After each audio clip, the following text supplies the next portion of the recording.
Olá pessoal, tudo bem? A graça e a paz de Deus. Eu sou o pastor Giovanni. Eu tenho uma palavra de Deus para o seu coração.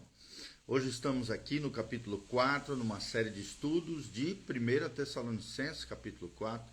Eu tenho certeza que você será tremendamente abençoado. Então vamos ler o texto, fazermos uma breve explicação do texto e logo em seguida vamos aplicar o texto no nosso dia a dia e vermos como é que a palavra de Deus pode se concretizar no nosso dia a dia, na nossa vida, no nosso comportamento, tá bom? Então, 1 Tessalonicenses, capítulo 4, já vimos 1 Tessalonicenses 1, 2, 3 e agora estamos no capítulo 4. 4:1 diz assim: Finalmente, irmãos, nós vos rogamos, exortamos no Senhor Jesus, que como de nós recebestes, quanto à maneira por que deveis viver e agradar a Deus. Você quer agradar a Deus? Então preste atenção. E efetivamente estáis fazendo, continueis progredindo cada vez mais, porque estáis inteirados de quantas instruções vos demos da parte do Senhor Jesus. Pois esta é a vontade de Deus. A vossa santificação, que vos abstenhais da prostituição, que cada um de vós saiba possuir o próprio corpo em santificação e honra, não com o desejo de lascívia, como os gentios que não conhecem a Deus, e que nessa matéria ninguém ofenda nem defraude a seu irmão. Porque o Senhor, contra todas estas coisas, como antes vos avisamos e testificamos claramente, é o vingador. Porquanto Deus não nos chamou para a impureza, mas sim para a santificação. Dessa maneira, quem rejeita estas coisas não rejeita o homem, mas sim a Deus, que também vos dá o seu Espírito Santo. No tocante ao amor fraternal, não há necessidade de que eu vos escreva, diz Paulo. Porquanto vós mesmos estáis por Deus instruído que deveis amar-vos uns aos outros. E na verdade estáis praticando isso mesmo para com todos os irmãos em toda a Macedônia. Contudo, vos exortamos, irmãos, a progredirdes cada vez mais e diligenciardes por viver tranquilamente, cuidar do que é vosso e trabalhar com as próprias mãos, como vos ordenamos, de modo que vos porteis com dignidade para com os de fora e de nada venhais a precisar. Não queremos, porém, irmãos, que sejais ignorantes com respeito aos que dormem, para não vos entristecerdes como os demais que não têm esperança. Pois se cremos que Jesus morreu e ressuscitou, assim também Deus, mediante Jesus, trará em sua companhia os que dormem. Ora, ainda vos declaramos por palavra do Senhor isto: nós, os vivos, os que ficarmos até a vinda do Senhor, de modo algum procederemos os que dormem. Porquanto o Senhor mesmo, dada a sua palavra de ordem, ouvida a voz de arcanjo e ressoada a trombeta de Deus, descerá dos céus, e os mortos em Cristo ressuscitarão primeiro. Depois nós, os vivos, os que ficarmos, seremos arrebatados juntamente com eles entre nuvens para o encontro do Senhor nos ares, e assim estaremos para sempre com o Senhor. Consolai-vos, pois, uns aos outros com estas palavras. 18 versículos, do 1 ao 18, versículo 4 de 1 Tessalonicenses. Mas que lições preciosas podemos extrair desse lindo capítulo 4 da carta paulina aos Tessalonicenses, ou aos irmãos que estavam em Tessalônica, tá bom? Então, um chamado à excelência cristã, sem dúvida nenhuma, é um dos temas principais aqui, ou outro título também, que me agrada mais, é A Vida que Agrada a Deus. A Vida que Agrada a Deus. E aí, 3 tópicos principais são mencionados aqui: santidade, amor e esperança. É interessante que o capítulo 4 aqui marca uma transição na carta paulina, da defesa do ministério de Paulo para a exortação quanto à conduta do cristão. Paulo aqui aborda 3 áreas fundamentais da vida cristã, que demonstram na nossa vida uma fé legítima, uma fé autêntica. É interessante que esse capítulo também apresenta o padrão divino para o viver cristão, em 3 dimensões: pessoal, comunitária e escatológica. Primeira lição que aprendemos é o chamado à santidade pessoal. E sempre vendo aqui pelo texto que a santidade é a vontade de Deus para nós, dos versículos 1 ao 8. Primeiro ele faz um apelo ao progresso espiritual, no versículo 1, quando ele inicia dizendo: finalmente, irmãos, pedimos e exortamos que continueis a progredir cada vez mais. A vida cristã não é estagnação, mas um crescimento contínuo. Aí logo o texto diz: conforme recebeste de nós. E é claro, aqui se refere ao ensino apostólico e de Cristo também. De modo que agradeis a Deus, diz o apóstolo Paulo, ou seja, o objetivo final sempre é agradar a Deus, é a glória de Deus e não a agradar a homens. Logo em seguida, no versículo 3, ele fala da vontade de Deus definida para nós, porque esta é a vontade de Deus. 2 pontinhos, a vossa santificação. Ou seja, aqui aprendemos que a santidade não é opcional, mas é o cerne, o centro da vontade de Deus para a vida de cada cristão. Santificação significa separação do pecado, consagração a Deus. E aí, logo em seguida, do 3 ao 8, ele fala sobre a santificação na área sexual. A proibição, vemos aqui, né? Ele diz que vos abstenhais da prostituição, no versículo 3. E prostituição aqui é uma palavra que abrange toda a impureza sexual ou imoralidade sexual fora do casamento, relações sexuais ilícitas, em outras palavras. Aí, só no casamento que é lícita, fora do casamento é impureza sexual, imoralidade sexual, o que Paulo chama aqui de prostituição. Aí, para vencermos isso, somente o domínio próprio, que está no versículo 4. Cada um de vós, diz o texto, saiba possuir o próprio corpo em santificação, em honra. Será que você tem guardado o teu corpo físico aqui em santificação e honra diante do Senhor? Ou seja, a Bíblia está falando do autocontrole sobre os desejos da carne, os desejos sexuais. Será que você é uma pessoa que tem autocontrole do seu corpo físico? E aí o contraste é o que o mundo vive. Ele diz no versículo 5, não na paixão de concupiscência, como os gentios, ou seja, os não crentes naquela época, que não conhecem a Deus. Ou seja, aqui Paulo está dizendo que o padrão cristão é radicalmente diferente do mundo lá fora. Aí logo em seguida ele fala sobre a justiça relacional, lidar com o outro.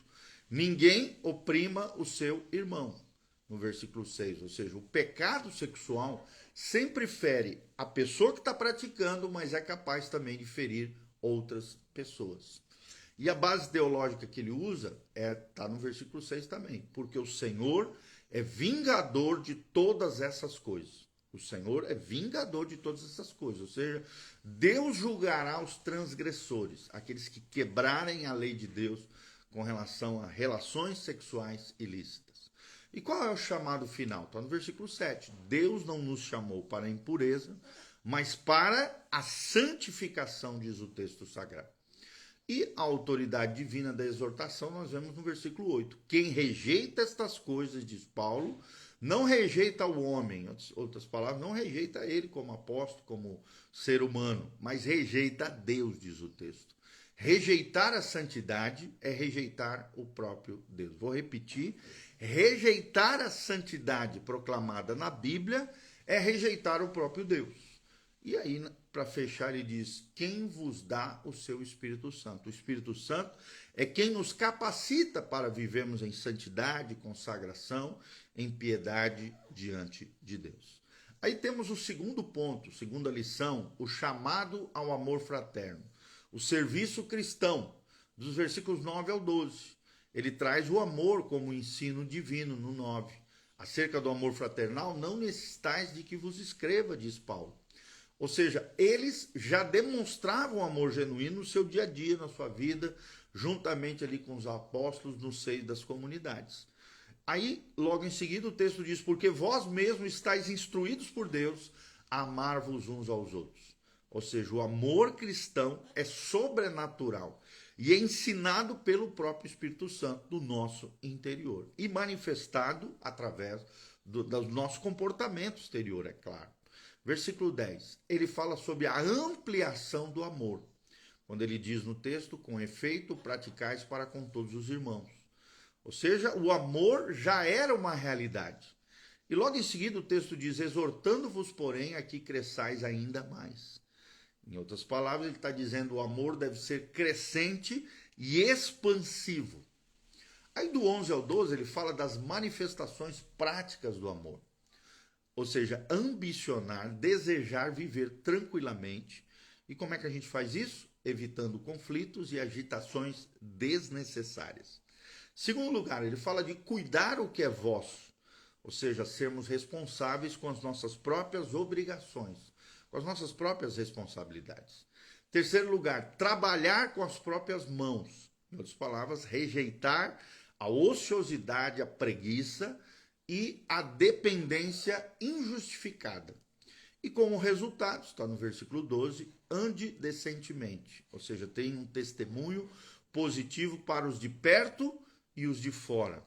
Os irmãos e aqueles de fora da igreja. E de nada venhais a precisar. Ou seja, autossuficiência e dignidade, né? Ou seja, que a gente não fique sugando as outras pessoas, dependendo de seres humanos, mas que a gente viva em dignidade, honra, respeito, cumprindo as nossas responsabilidades e fazendo o nosso trabalho diário. Aí vem o número 3, a terceira lição que aprendemos, o terceiro princípio que estamos ensinando, do 13 ao 18 para fechar. O chamado à esperança escatológica, a nossa consolação cristã. Primeiro ele começa no versículo 13 falando do propósito da revelação.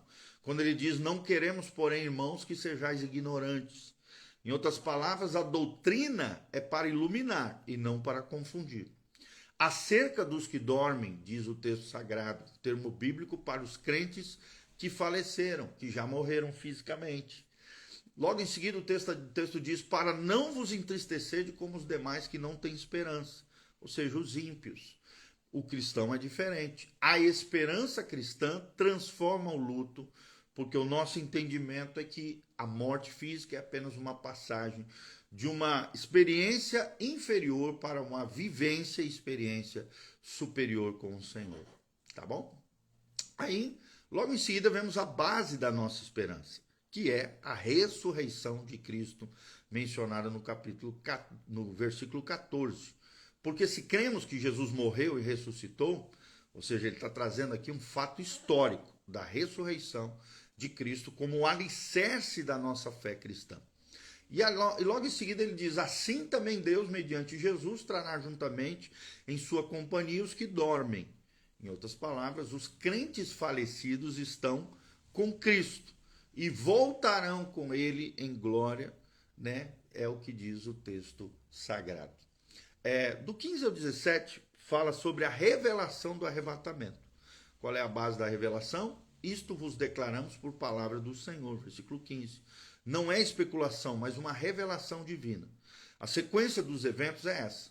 O mesmo Senhor descerá do céu, ou seja, uma volta de Jesus ao seio da sua noiva, né? ao seu povo, à sua igreja.